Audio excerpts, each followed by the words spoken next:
प्यारे बच्चों नमस्कार। एक बार फिर कक्षा 10 के गणित अध्याय 5 प्रश्नावली 5.3 से आज हम प्रश्न संख्या 1 के 4 जो पार्ट है उन सभी पार्टों को आज हम हल करेंगे। जैसे कि मैंने इसका पहला पार्ट बोर्ड पे लिखा भी है कि आपका निम्नलिखित समांतर श्रेणियों का हमें योग ज्ञात करना है। तो इसका जो पहला पार्ट है 2, 7, 12, इसी प्रकार इसी अंतराल के साथ हमें 10 पदों तक जाना है, यानी कि इसी गैप के साथ हमें 10 संख्याओं तक जाना है। उन सभी संख्याओं का जो योग होगा वो योग हमें निकालना है। तो उस योग को निकालने के लिए हमें एक सूत्र यहाँ दिया गया है, जैसे कि हमें लिखा है कि n पदों का योग अगर हमें ज्ञात करना है, n पदों का मतलब है कि 10 पदों का योग, 20 पदों का योग, 100 पदों का योग, अगर कितने भी पदों का योग हमें निकालना है तो हमें n पदों का योग जो Sn बराबर जो फार्मूला होता है Sn बराबर n/2 2a + n-1 into D, इस सूत्र की सहायता से आज हम 10 पदों का योग ज्ञात करेंगे। और इसी प्रकार प्रश्न संख्या 1 के चारों भागों को आज हम हल करेंगे। बहुत ही आसान और सरल भाषा में आप बने रहें।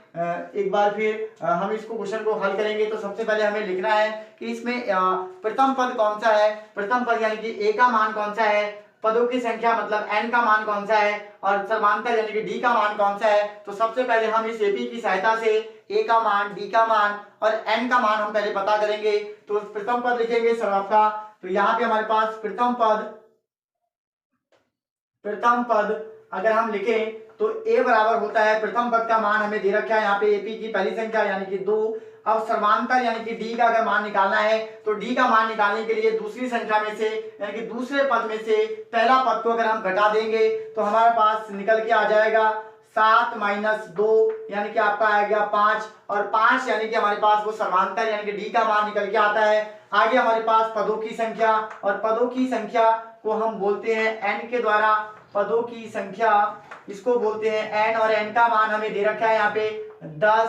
इसी प्रकार हमें Sn का मान हमें निकालना है। तो Sn हमें ज्ञात करने के लिए सूत्र की सहायता यानी कि Sn का हमें फार्मूला लगा के Sn का मान हमें निकालना है। तो यहाँ लिखेंगे कितने पद, हमें 10 पदों का योग ज्ञात करना है। तो यहाँ लिखेंगे S10 बराबर आपका हो जाएगा n का मान, यानी कि n की जगह रखेंगे 10/2 ब्रैकेट 2 गुणा आपका a का मान हमें दे रखा है 2, तो 2 × 2 प्लस आपका n का मान हमें दिया है 10 - 1 गुणे आपका हो जाएगा 5। इसी प्रकार आपका 10/2 यानी कि 2 के पाड़े से आपका 10 कट जाएगा 5 बार में। तो यहाँ लिखेंगे S10 बराबर 5, आपका 2 दूनी 4 प्लस 10 में से 1 घटाएंगे आपका बचेगा 9 × 5 हो जाएगा। इसी प्रकार हमारे पास S10 बराबर 5, आपका 4 प्लस 9 × 5 = 45, 45 में अगर हम 4 को जोड़ देंगे तो S10 बराबर हमें मिल जाएगा 5 × 45। इसी प्रकार अब 45 की अगर हम 5 से गुणा करेंगे तो S10 यानी कि 10 पदों का योग हमें ज्ञात हो जाएगा। तो 45 में अगर हम 4 जोड़ेंगे हमारे पास होगा 49। अगर हम 49 की अगर 5 से गुणा कर देंगे तो हमें मिल जाएगा 5 निम्न होता है 45, हाथी लगा 4 और 5 चौक 20, और 20 में अगर हम 4 को ऐड करेंगे तो होता है आपका 24, 5 निम्न 45 का 5 आपका हो जाएगा आपका हासिल लगा 4, और 5 चौक 20 और 4 24। इसी प्रकार हमें एपी के जो 10 पदों का योग था वो 245 के रूप में हमें प्राप्त हुआ है। तो इस क्वेश्चन का अगर आप स्क्रीनशॉट लेना चाहें तो स्क्रीनशॉट ले सकते हैं। प्रश्न संख्या 1 का भाग आपका 2, जैसे कि हमने यहाँ पे लिखी है एपी आपका -37, -33, -29 डैश डैश, हमें 12 पदों तक का इसका योग ज्ञात करना है। तो सबसे पहले हमें निकालना होगा कि इस एपी का प्रथम पद क्या है, इस एपी का सर्वांतर क्या है, इस एपी में कितने पद हमें निकालने हैं, योग निकालना। तो यहाँ पे लिखेंगे प्रथम पद यानी ए से प्रदर्शित करते हैं। प्रथम पद आपकी जो एपी की पहली संख्या होती है उसी को प्रथम पद बोलते हैं, यानी कि आपका -37। इसी प्रकार हमें सर्वांतर डी निकालना है, और डी निकालने का मतलब हमारे पास होता है दूसरे पद में से पहले पद को माइनस करना। तो दूसरे पद में हमें दिया है -33, सूत्र में भी आपका माइनस होता है a2 - a1, तो आपका सूत्र में भी माइनस है, आपका जो a1 की वैल्यू है वो भी माइनस है, तो माइनस और माइनस आपका हो जाएगा प्लस आपका 37। इसी प्रकार 37 में से अगर 33 को माइनस कर देंगे तो हमारे पास बच जाता है 4। इसी प्रकार हमारे पास पदों की संख्या दे रखी है, पदों की संख्या यानी कि हमें दे रखा है 12। और एस एन हमें निकालना है, एस एन की वैल्यू यानी कि आपका 12 पदों का योग हमें एस एन हमें निकालना है। तो इसी प्रकार हमें एन पदों का जो योग होता है, एन पदों का योग एस एन बराबर जो फॉर्मूला होता है हमारे पास एन बटे दो a plus N minus one into d. अब इस सूत्र की सहायता से हम इसमें वैल्यू एक एक करके रखेंगे, एन का मान रखेंगे। तो हमें एन की जगह हमें दे रखा है 12, तो हमें निकालना है एस 12 का मान हमें निकालना है। तो एस 12 बराबर हो जाएगा 12 बटे 2 ब्रैकेट 2 गुणा ए का मान हमें दिया है माइनस का 37 प्लस 12 माइनस 1 गुणा आपका हो जाएगा डी का मान 4। अब यहां से आपका 2 के 12 से 12 कट जाता है 6 बार में, तो S 12 बराबर आपका 6 गुणा आपका 2 आपका अगर हम 37 की गुणा 2 से करेंगे तो आपका 37 दूनी होता है आपका 74, यानी कि आपका माइनस का 74 प्लस हो जाएगा आपका 11 गुणे 4 S 12 यानी कि 6 माइनस का 74 और प्लस का आपका 44 हो जाएगा। 74 में से हम 44 को माइनस करेंगे तो S 12 6 गुणा आपका बच जाएगा। 74 में से हम 44 को घटाएंगे तो माइनस का बचेगा 30 और माइनस 30 की अगर हम गुणा 6 से कर देंगे तो हमारे पास S 12 का जो मान निकल के आएगा, S 12 का जो हमारे पास टोटल होगा, जो योग होगा 12 पदों का, तो वो हमारे पास माइनस 180 के रूप में निकल के आएगा। इसी प्रकार हमने प्रश्न संख्या 1 का भाग 2 का भी हमने 12 पदों का योग निकाला हमने। तो 12 पदों का योग तो हमारे पास एपी दे रखी थी -37 -33 -29, ऐसे अगर हम 4 के गैप से अगर हम जाएंगे तो 12 पदों तक का जो हमारे पास योग निकालना था, तो 12 पदों का जो हमारे पास योग निकल के आया इस एपी का, वो माइनस का 180 निकल के आया है। तो इसी प्रकार इस क्वेश्चन का अभी आप स्क्रीनशॉट ले सकते हैं।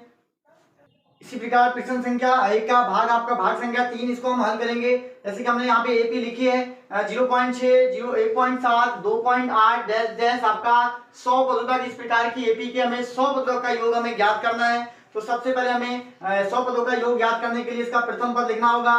तो इसका जो प्रथम पद हमें दे रखा है, प्रथम पद यानी कि ए बराबर हमें दिया है 0.6। इसी प्रकार सर्वांतर डी का मान निकालेंगे और डी का मतलब हमारा दूसरे पद में से पहले पद को माइनस करना है।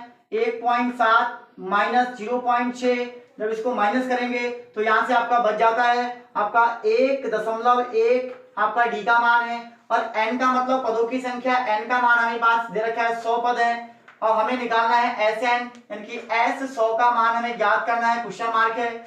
इसी प्रकार हम एन पदों का जो योग होता है आपका फॉर्मूला होता है एन पदों का जो योग सूत्र होता है एस एन बराबर एन बटे 2 2a plus N minus 1 into D. इस सूत्र की सहायता से हम इस प्रकार की एपी के 100 पदों का आज हम योग निकालेंगे। तो आइए, तो हमें दे रखा है एस 100 बराबर 100 बटा 2 ब्रैकेट 2 गुणा 0.6 प्लस 100 माइनस 1 गुणा 1.1। इसी प्रकार हमारे पास 2 से अगर हम 100 को कैंसिल करेंगे तो ये आपका 50 बार में कैंसिल हो जाता है। तो S 100 बराबर 50 आपका 2 का अगर हम 0.6 से गुणा करेंगे तो 6 दूनी 12, तो इसका मतलब 1.2 प्लस हो जाएगा आपका 99 गुणा आपका 1.1। S 100 हमारे पास निकल के आएगा, यानी कि यहाँ से 50 1.2 1.2 प्लस 11 का गुणा हम 9 से करेंगे तो 11 में 99 हासिल लगा 9 और 11 की फिर 9 से गुणा करेंगे तो 11 में 99 और 99 में अगर हम 9 को जोड़ेंगे तो हमारे पास आंसर आएगा 108। अब 108 में हम 1.2 को जोड़ेंगे तो S 100 बराबर 50 गुणा 9 में अगर हम 2 जोड़ेंगे तो हमारे पास होगा 11 हासिल लगा 1 और 8 में अगर हम 1 जोड़ेंगे 9 और 9 में यहां से एक हासिल था, हमारे पास हो जाएगा 10 हासिल आपका ये, यानी कि आपका जो टोटल निकल के आएगा 110.1। अब इसकी गुणा करनी है हमें 50 से, तो S100 बराबर हमारे पास निकल के आएगा 85 कम 50, हासिल लगा 50 का जीरो लिखेंगे, हासिल लगा 5 दशमलव, यहाँ पे आपका 5 आ जाएगा, 85 कम 50 का जीरो, हासिल लगा 5, 85 कम 50 में अगर 5 जोड़ेंगे तो आपका हो जाएगा 55। तो इसी प्रकार हमें S जो 100 पदों का योग हमारे पास निकल के आया है, तो वो हमारे पास निकल के आया 5505। तो जो हमारे पास जो एपी दी थी, इस एपी के अगर हमें 100 पदों का योग निकालना था, तो 100 पदों का योग हमारे पास आया है 5505। इसी प्रकार धरुव कोचिंग सेंटर से बने रहें। धरुव कोचिंग सेंटर की जो वीडियो यहाँ से अपलोड होती है, ज़्यादा से ज़्यादा आप लाइक करें, चैनल को सब्सक्राइब करें, अपने दोस्तों के साथ उसको शेयर करें और